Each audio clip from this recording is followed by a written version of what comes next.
ABP news आपको रखे आगे।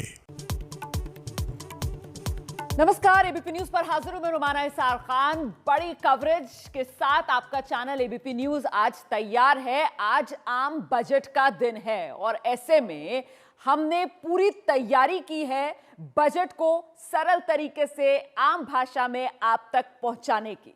मेरे साथ आज इस बड़ी कवरेज में खास मेहमानों का पैनल तो होगा ही, लेकिन सबसे पहले आप ये समझ लीजिए कि आज आने वाला देश का आम बजट, ये बजट खास क्यों रहने वाला है। क्योंकि एक तरफ आम आदमी जिसे इस बजट से बड़ी उम्मीद, दूसरी तरफ सरकार जिसके सामने इस बजट को लेकर बड़ी चुनौती, और ये सब कुछ बेहद महत्वपूर्ण इसलिए हो जाता है क्योंकि कोरोना काल में ये बड़ा बजट आ रहा है।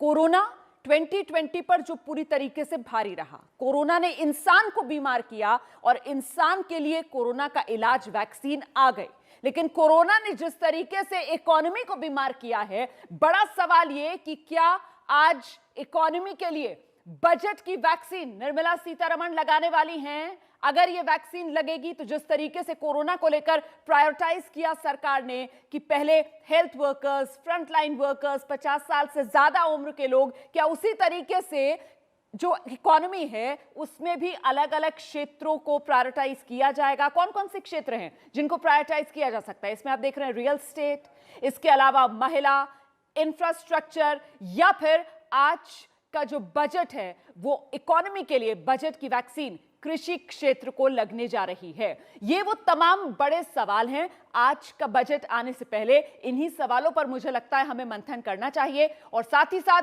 ये भी समझना होगा कि आज जब वित्त मंत्री अपना बही खाता लेकर पहुंचेंगी संसद भवन में, तो फिर उनके बही खाते से किस तरीके से आम आदमी के लिए वो सौगात, वो तोहफे निकलेंगे जिससे आम आदमी के चेहरे पर आ सके मुस्कान। सबसे पहले इसी पर जरा एक रिपोर्ट देख लीजिए आप। इस सत्र का ये पहला सत्र प्रारंभ हुआ। कोरोना काल में देश का पहला बजट। भारत के इतिहास में पहली बार हुआ कि 2020 में एक नहीं, वित्त मंत्री जी को 4-5 मिनी बजट देने पड़े। ये बजट भी उन 4-5 बजट की श्रृंखला में ही देखा जाएगा। मिनी बजट के बाद अब महा बजट की बारी। 100 years of India wouldn't have seen a budget being made post-pandemic like this. महामारी के दौर में महा बजट से क्या मिलेगा? कोरोना काल बनी परिस्थितियों ने जब हर देश प्राथमिकता उसकी अपनी जरूरतें थी, हमें ये याद दिलाया है कि आत्मनिर्भर भारत का निर्माण क्यों इतना महत्वपूर्ण है। 5 ट्रिलियन का सपना कोरोना के बाद होगा अपना।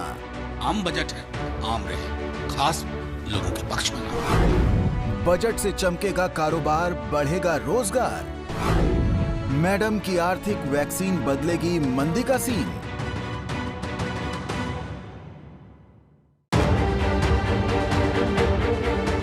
सवा अरब से ज्यादा की आबादी,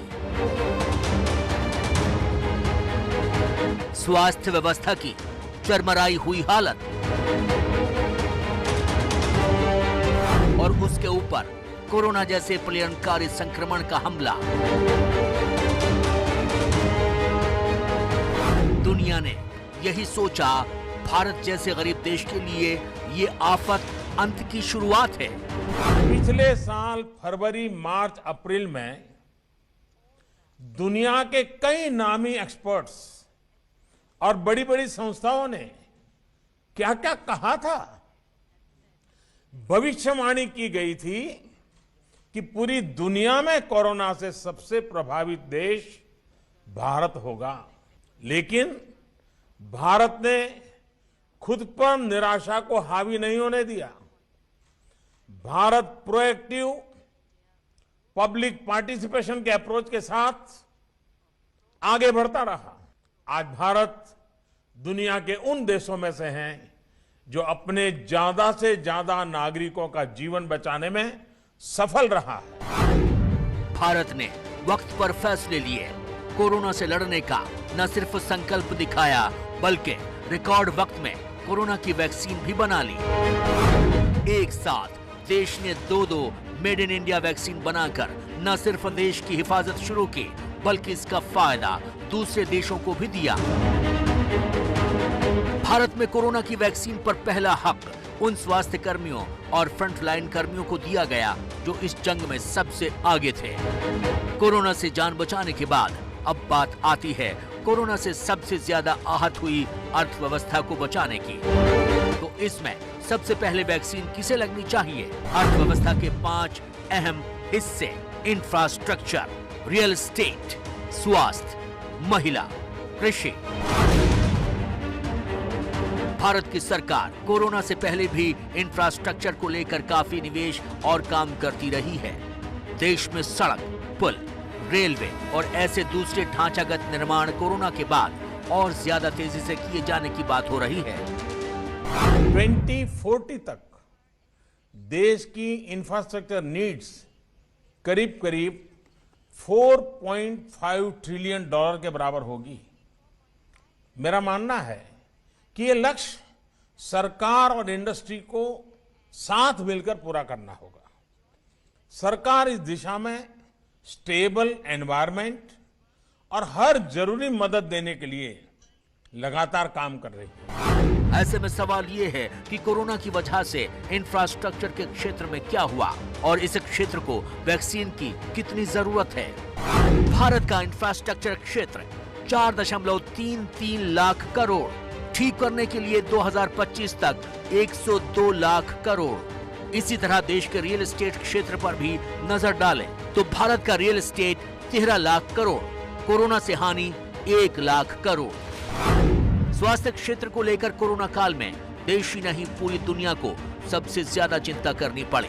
दुनिया के विकसित देशों को छोड़ दें, फिर भी कई विकासशील और भारत से ज्यादा गरीब देशों में भारत से ज्यादा पैसा स्वास्थ्य बजट पर खर्च किया जाता है। ऐसे में स्वास्थ्य सेक्टर को वैक्सीन की सबसे ज्यादा जरूरत है। भारत का मौजूदा स्वास्थ्य बजट जीडीपी का 1.3%, सिर्फ कोरोना वैक्सीनेशन का खर्च जीडीपी के 1.5% से ज्यादा। ठीक करने के लिए जरूरी बजट बढ़ाकर 2.5%। 135 करोड़ की देश की आधी आबादी यानी महिलाओं ने कोरोना की सबसे बुरी मार झेली है। जो महिलाएं नौकरी करती थीं, उनमें से ज्यादातर की नौकरी इस महामारी ने छीन ली है और कोरोना कम होने पर भी उनमें से आधी से ज्यादा महिलाओं को नौकरी वापस नहीं मिली है। इसकी सबसे बड़ी वजह यह रही कि 90% महिलाएं गैर संगठित क्षेत्र में काम करती थीं। भारत अपनी आधी आबादी को काम से बाहर रखकर आर्थिक विकास में ज्यादा आगे नहीं बढ़ सकता। इसलिए महिलाओं के रोजगार के लिए भी बजट का वैक्सीन जरूरी है। श्रम में महिलाओं की भागीदारी 25%, कोरोना की वजह से हानि 16 लाख करोड़, ठीक करने के लिए जरूरी निवेश 52 लाख करोड़। भारत की अर्थव्यवस्था में कृषि का योगदान कोरोना काल में भी बना रहा। जब औद्योगिक विकास दर नेगेटिव हो गई, तब भी करीब 3.5% की दर से कृषि क्षेत्र बढ़ता रहा। भारत की 70% आबादी कृषि से किसी न किसी तरह रोजगार को लेकर जुड़ी हुई है। ऐसे में जरूरी है कि बजट का वैक्सीन कृषि क्षेत्र को भी लगे, लेकिन कितना और कब? जीडीपी में कृषि का योगदान 19%, कोरोना काल में कृषि का योगदान 3.4%। वैसे कृषि के विकास के लिए केंद्र सरकार ने कोरोना काल में ही 3 कानून पास किए हैं। हालांकि फिलहाल इसको लेकर कुछ किसान संगठन विरोध कर रहे हैं, लेकिन इन कानूनों के जरिए सरकार की कोशिश है कि किसानों की आमदनी बढ़ाई जाए। मिला जुलाकर बजट का ये वैक्सीन फिलहाल तो हर क्षेत्र को चाहिए, लेकिन ये सरकार को तय करना है कि आर्थिक समीकरणों के हिसाब से किस क्षेत्र को कब, कितनी और कौन सी वैक्सीन देनी है।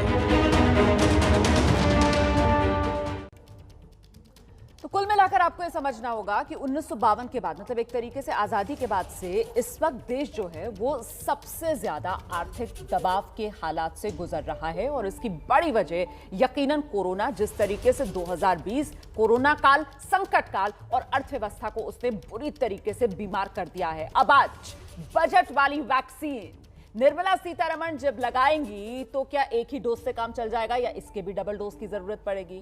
ये वैक्सीन जब लगेगी तो फिर निर्मला सीतारमण पहले किसे चुनेंगी या फिर मास वैक्सीनेशन का प्लान है? ये वो तमाम सवाल हैं जिस पर चर्चा करेंगे। मैं जल्दी से आपका परिचय कराती हूँ खास मेहमानों का पैनल। इस वक्त स्टूडियो में हमारे साथ मौजूद है मेरे वरिष्ठ सहयोगी विजय विद्रोही जी, हमारे साथ इस चर्चा में शामिल हो रहे हैं। प्रदीप सिंह जी वरिष्ठ पत्रकार हमारे साथ मौजूद हैं स्टूडियो में। साथ ही आप देख सकते हैं राजीव रंजन झा एडिटर हैं निवेश मंथन के, हमारे साथ प्रांजल शर्मा मौजूद हैं बिजनेस जर्नलिस्ट, और साथ ही कुमारदीप बिजनेस जर्नलिस्ट हमारे साथ इस पैनल में शामिल हैं। बहुत बहुत स्वागत आप सभी का। एक एक रिएक्शन। कुमारदीप, आज के इस बजट वाली वैक्सीन से आप क्या उम्मीद कर रहे हैं? देखिए, आपने जैसे बात की कि एक ही डोज से काम चल जाएगा या डबल डोज लगेगा। मेरे हिसाब से इसमें 4 डोज लगने पड़ेंगे। पहला डोज तो सरकार ने देना शुरू कर दिया था, लगभग पिछले साल से ही लगभग देना शुरू कर दिया था, जो मिनी बजट की बात करें तो गवर्नमेंट कंजम्पशन बढ़ाने के लिए। लेकिन बाकी जो 3 डोजेज हैं, एक प्राइवेट इन्वेस्टमेंट बढ़ाने के लिए, प्राइवेट सेक्टर एंटरप्राइज का जो निजी क्षेत्र के जो कंपनियां हैं उनके कैसे वो निवेश बढ़ाएं। दूसरा, जो पब्लिक का कंजम्पशन है, आम जनता का जो कंजम्पशन है वो कैसे बढ़े। और तीसरा, विनिवेश कैसे हो और सरकार के खाते में पैसे कहां से आए। तो ये 3 जो डोजेज हैं इसके बारे में मैं देखना चाहूँगा कि बजट में निर्मला जी आज के बजट में क्या रखती हैं। आपने जिक्र किया कि निर्मला जी आज के बजट में क्या रखती हैं, तो प्रांजल जो वित्त मंत्री हैं वो इस बात को रेखांकित कर चुकी हैं कि साहब अभूतपूर्व ये बजट रहने वाला है। मेरे ख्याल से उससे कम में कुछ चलेगा भी नहीं। मुझे लगता है सरकार को ये भी देखना पड़ेगा, जैसे प्रधानमंत्री ने कल बोला बजट सत्र से पहले कि ये इस दशक का पहला बजट है, तो मुझे लगता है इसको सिर्फ एक श्रृंखला में देखना चाहिए कि ये सिर्फ इस वर्ष के लिए नहीं हो, अगले 10 वर्षों के लिए हो। क्योंकि अगर आप कोई भी निवेशक को बुलाते हैं, उनसे बात करते हैं, तो वे चाहते हैं कि अगले 10 वर्ष तक आप हमको बताइए। हम करोड़ों अगर लगाते हैं तो ऐसा नहीं कि आप हर 6 महीने हर 1 साल में आप अपनी नीति बदल दें। तो जो भी नीति सरकार ला रही है उसको इस तरह से लानी चाहिए जिसमें उसमें भारी फेरबदल न करें। निवेशक चाहिए क्योंकि भारत को पैसा चाहिए, निवेशक चाहिए जिससे आपका कारोबार बढ़े और नौकरियां बढ़ें। जब तक नौकरियां नहीं बढ़ेंगी, मुझे लगता है जो कुमार कह रहे थे कि आपको ग्राहकों की मांग बढ़ानी है, ग्राहकों की मांग तब बढ़ेगी जब लोगों के जेब में पैसा होगा। पैसा तब होगा जब उनके पास नौकरी और रोजगार के साधन होंगे। लेकिन क्या इसके लिए वो दूरदर्शिता वाला बजट, मतलब पूरे दशक का बजट, ऐसा बजट हमें सोचना चाहिए? क्योंकि अभी तो एक तरीके से इकोनॉमी तो आईसीयू में है ना, और आप ये तो नहीं सोच सकते हैं कि आप जो है वो इम्यूनिटी बढ़ाने का काम करें। फिलहाल तो आपको आईसीयू से बाहर लेकर आना पड़ेगा। देखिए, निश्चित रूप से अभी बहुत सारे सरकार के सामने दबाव हैं। सबसे पहला दबाव तो यही है कि इस वित्त वर्ष के दौरान सरकार का खजाना खाली है एक तरह से। लेकिन अच्छी बात यह है कि अगले साल उतना खजाना खाली नहीं होगा, क्योंकि वापस ग्रोथ पटरी पर लौटेगी। अगर 11% की ग्रोथ हमें मिलती है, जैसा आर्थिक सर्वेक्षण में भी अनुमान रखा गया और IMF का अनुमान भी है, तो उसके हिसाब से अगले साल हमारी टैक्स रेवेन्यू अच्छी रहने वाली है। इसलिए शायद बजट में उतना दबाव सरकार के सामने नहीं होगा, थोड़ा बेहतर बजट आ सकता है। किस तरीके के बजट की उम्मीद प्रदीप जी? नहीं, देखिए, हमारी इकॉनमी स्लो डाउन से लॉकडाउन में गई, लॉकडाउन से कॉन्ट्रैक्शन में गई, कॉन्ट्रैक्शन से अब निकल रहे हैं। अब विशेषज्ञ कह रहे हैं कि वी शेप रिकवरी है। लेकिन कुल सवाल ये है कि निवेश आएगा तो रोज़गार बढ़ेगा, निवेश आएगा तो ग्रोथ आएगी, निवेश आएगा तो लोगों के पास पैसा आएगा। तो निवेश, सरकारी निवेश हो, उसके अलावा निजी क्षेत्र का निवेश हो और FDI, इन तीनों के लिए ज़रूरी है, ख़ासतौर से निजी क्षेत्र और FDI के लिए, कि आपकी पॉलिसी में प्रेडिक्टेबिलिटी हो। ऐसा नहीं हो कि आज ये पॉलिसी बनाई, बजट में अनाउंस किया, 6 महीने बाद उसमें कुछ परिवर्तन आ गया, तो उससे फिर जो है निवेशक भागता है। जो भी पैसा लगाने आता है लॉन्ग टर्म के लिए, वो ये देखना चाहता है कि हाँ, कि पॉलिसी में आपके कोई मेजर शिफ्ट नहीं हो। टिंकरिंग थोड़ी बहुत इधर उधर होना वो अलग बात है, लेकिन कुल मिलाकर क्या निर्मला सीतारमण निवेश बढ़ाने के लिए फिस्कल डेफिसिट को थोड़ा भूल जाएंगे इस समय और जो है खर्च सरकार का बढ़ाएंगी? ये बहुत बड़ा सवाल होगा। सरकार का खर्च क्या बढ़ाएगी? मतलब कुल मिलाकर अब यहाँ एक सवाल ये भी निकल कर आता है कि साहब सरकार जो है विजय जी, वो अपने बजट का ज्यादा ख्याल रखेगी या आम आदमी के बजट का ज्यादा ख्याल रखेगी? क्या अपना जो घाटा है सरकार को, उसका नफा नुकसान तोलने की इस वक्त फिक्र होगी, या फिर सरकार की पूरी कोशिश इस बजट में ये रहनी चाहिए कि नहीं भाई, हम आम आदमी के हाथ में पैसा पहुंचा दें ताकि उसकी जेब में पैसा आए, वो पैसा खर्च करे और इकोनॉमी का चक्का घूमे? नहीं, देखिए, सरकार तो चाहेगी कि सबकी हथेली पे कुछ रखा जाए। लेकिन सरकार को देखना पड़ेगा कि उसकी झोली में क्या है। ऐसा कितना है झोली में जो सबकी हथेली पे रख सकती है। दूसरा, मुझे आत्मनिर्भर भारत की बात हो रही है तो मुझे थोड़ा फिल्मी अंदाज में मैं बात करूँगा। भरत कुमार की याद आ रही है, मनोज कुमार की याद आ रही है 60-70 के दशक की। अभी भी रोटी, कपड़ा और मकान बड़ी प्रमुखता हो गया है, एक। दूसरा, मेरे देश की धरती सोना उगले उगले हीरे मोती, यानी किसानों की बात बड़ी इंपॉर्टेंट हो गई है। अब इन पर सरकार ध्यान देगी या कहीं प्राण साहब गाते हुए ना नजर आए कि कस्में वादे प्यार वफा बातें हैं बातों पर। लेकिन मांगे बढ़ गई हैं, मांगे रोटी कपड़ा मकान के अलावा इंटरनेट, ब्रॉडबैंड का भी आवश्यकता है, क्योंकि आप ये ध्यान अभी तो रखिए, प्राथमिकताएं ब्रॉडबैंड जो तो है, वापस वहीं आ गई। ब्रॉडबैंड जो है वो एक साधन भी है आपकी कमाई का। तो जहाँ जहाँ जिसके पास होगा वो उससे कमाई का, दवाई का, पढ़ाई का, बताइए कि वो जो मैंने कहा था कि भाई मास वैक्सीनेशन वाला प्लान होगा सरकार का, या फिर सरकार प्रायोरिटाइज करेगी तो एक सेक्टर आपको जिस पर लगता है कि इसे प्रायोरिटाइज करेगी सरकार सबसे पहले बजट की वैक्सीन, इस सेक्टर को इंफ्रा हो सकता है, रियल एस्टेट हो सकता है, कौन हो सकता है? मेरे हिसाब से हेल्थ केयर सेक्टर पे इस साल सरकार का, क्योंकि अभी हमने एक रिपोर्ट भी देखा कि भारत का जो है हिस्सा जो हेल्थ केयर में जो खर्च होता है as a percentage of GDP वो तकरीबन 1.5% के करीब है, लेकिन अभी हमें उसे और बढ़ाने की ज़रूरत है। कम से कम 3% तक करनी पड़ेगी। एक चीज़ अगर मजबूत करनी है, देश को सुरक्षित रखना है, मीडियम टर्म हो या लॉन्ग टर्म के लिए, तो आपको आपके हेल्थ केयर इंफ्रास्ट्रक्चर के लिए जो खर्च है वो बढ़ाना पड़ेगा। उससे रोज़गार भी उत्पन्न होंगे और भारत जो कहा जा रहा है कि फार्मेसी ऑफ द वर्ल्ड बनेगा, उसके लिए भी अवसर पैदा होंगे जिससे नौकरियां आएंगी। प्रांजल, आपकी नज़र में कौन सा सेक्टर? मुझे लगता है कि सरकार ने पिछले साल जो शुरुआत की थी प्रोडक्शन लिंक्ड इंसेंटिव स्कीम की, जिससे भारत में उत्पादन बढ़े, उससे रोजगार के भी बढ़ने की काफ़ी अच्छी उम्मीद है। उस पर काफ़ी जोर रहना चाहिए और इसको भी मैं श्रृंखला में देखूंगा, क्योंकि पहले उन्होंने 4-5 सेक्टर स्कीम दी, उसके बाद उसको बढ़ा दी। अब उसमें जो कमियां हैं उसको पूरी करने के लिए और उसको सुदृढ़ बनाया जाएगा। राजीव, ये वर्क इन प्रोग्रेस ही है एक तरह से, क्योंकि जैसे प्रधानमंत्री ने भी कहा कि हम 4-5 मिनी बजट दे चुके हैं। प्रांजल बता रहे हैं PLI की स्कीम आई, ये सारी चीज़ें जो है इन्हीं चीज़ों को फाइन ट्यून किया जाएगा, उसी में आगे बढ़ाया जाएगा। ऐसा नहीं है कि कोई एक बड़ा रेडिकल चेंज आने वाला है, ये वर्क इन प्रोग्रेस किसी एक सेक्टर पर सरकार का फोकस नहीं होगा कि भाई इंफ्रास्ट्रक्चर जो है वहां पर आप पूरा का पूरा अपना जोर लगा दें। सरकार ने पहले प्लान भी दिया था कि 100 लाख करोड़ 5 साल के अंदर सरकार को खर्च करने हैं कि किसी तरीके से, क्योंकि इंफ्रास्ट्रक्चर के साथ हम जानते हैं किस तरीके से और बाकी इंडस्ट्रीज जुड़ी हुई हैं, चाहे सीमेंट हो गया या फिर बाकी स्टील हो गया, तो वो पूरा चक्का घुमाने में मददगार नहीं, इसमें तो कोई दो राय नहीं है कि इंफ्रास्ट्रक्चर में निवेश बढ़ेगा और उसमें बहुत तेजी से बढ़ाना पड़ेगा, उसके अलावा कोई विकल्प नहीं है आपके पास। दूसरा, हेल्थ सेक्टर, जो सब लोग कह रहे हैं, हेल्थ सेक्टर में आपको निवेश बढ़ाना पड़ेगा। तीसरा, स्टार्टअप्स पे जो है सरकार को नए सिरे से सोचना चाहिए। स्टार्टअप्स, आप ये देखिए कि दुनिया के दूसरे देशों के पेंशन फंड आकर भारतीय स्टार्टअप्स को फंड कर रहे हैं, और हमारे देश के पेंशन स्कीम, पेंशन फंड्स हो या दूसरे हो, वो पैसा लगाने से डरते हैं क्योंकि फेल्योर का रेट बहुत ज़्यादा है। फेल्योर क्यों होता है? फेल्योर इसलिए होता है कि उनको समय पे पैसा नहीं मिलता। ठीक है।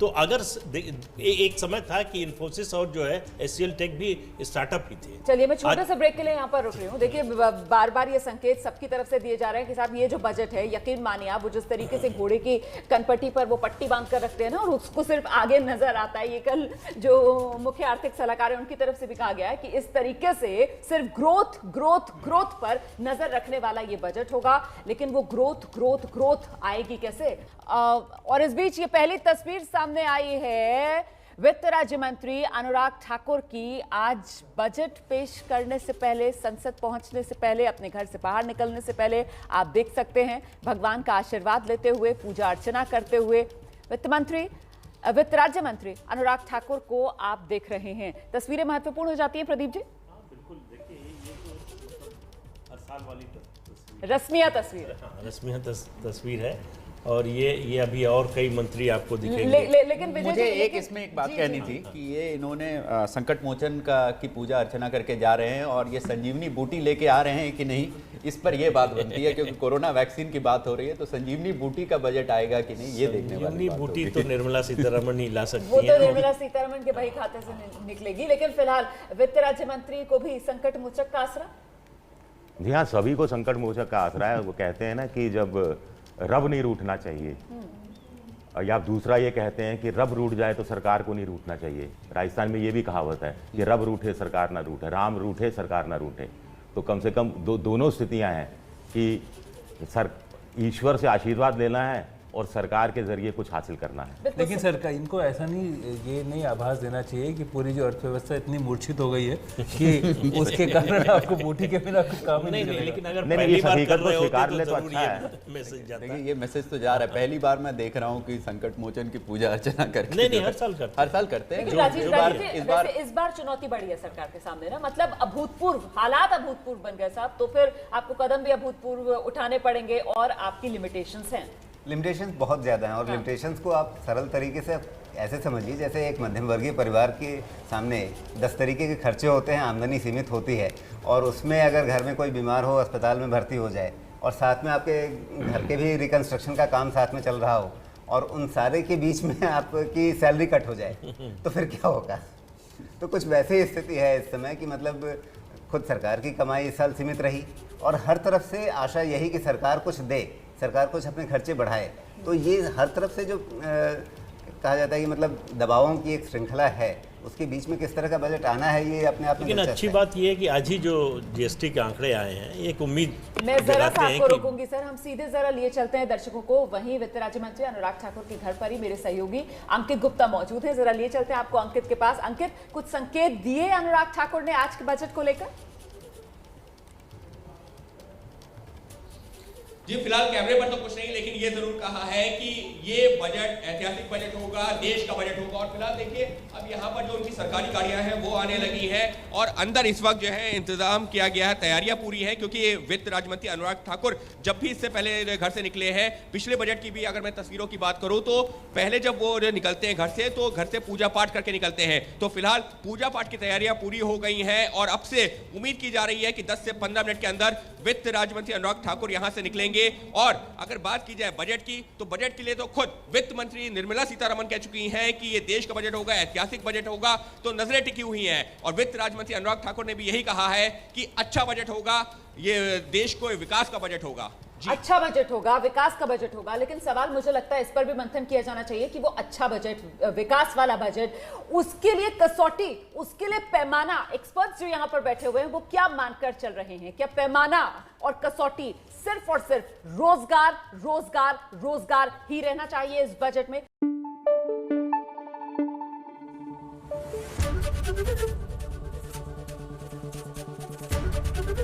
एबीपी न्यूज आपको रखे आगे।